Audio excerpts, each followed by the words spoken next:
अगं गेली एकदा खरकटी तोंडाची, आता विशाल रड तू.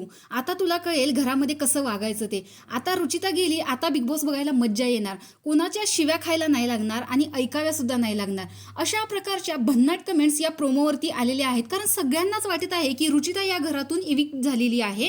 कारण आता बिग बॉसच्या घरामध्ये संडेचं एलिमिनेशन जे होतं ते आता सॅटर्डेला आलेलं आहे. त्यामुळेच आज सगळ्यांना धक्का बसेल असं इविक्शन घरामध्ये होणार आहे. आता बऱ्यापैकी घरातले खूप सारे सदस्य होते, जे तन्वी होती, दीपाली, रुचिता, विशाल असेल, सागर, प्राजक्ता, खूप सारे सदस्य या आठवड्यामध्ये नॉमिनेशनमध्ये होते. पण हे 4 सदस्य डेंजर झोनमध्ये आलेले आहेत. त्याच्यामध्ये आता बघायला गेलं तर टोळी ग्रुपचे सगळे सदस्य आहेत आणि प्राजक्ताचा असाही काही गेम नव्हता. फक्त ती डील, मी तुझ्याशी डील केली मग तुम्हाला धोका द्यायला नाही पाहिजे, अशा पद्धतीच्या गोष्टी ती कायम बोलत असते. सागर तर फक्त कुणाचं तरी काहीतरी करत असतो, ज्याच्या पाठीमागे बॅकबिचिंग करायचं. आणि फक्त एक त्याने मुद्द्याचा पॉईंट बोललेला होता या वीकमध्ये, जो की चावीवरून कॅप्टन्सीचा झालेला होता. विशालचा तर फक्त स्ट्रॅटेजी वाईज गेम असतो, त्याला इम्युनिटीसाठी कॅप्टन्सी हवी असती असंच तो म्हणत असतो. आणि रुचिता तर भाऊंच्या प्रत्येक बोलण्यानंतर खूप थंड थंड येत आलेली आहे आणि तिची स्ट्रॅटेजी फक्त विशालच्या चारीभोवतीच घुमत असते.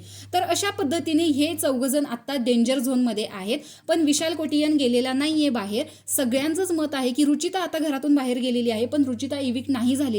सागर कारंडीचा या घरातला गेम संपलेला आहे, कारण असाही तो या टोळी ग्रुपला जॉईन झालेला होता. त्यामुळेच यांना एवढं रडू येत आहे. आणि रुचिता जाता जाता वाचलेली आहे. त्यामुळे सागरच्या इविक्शनमुळे हे सगळे सदस्य रडत आहेत.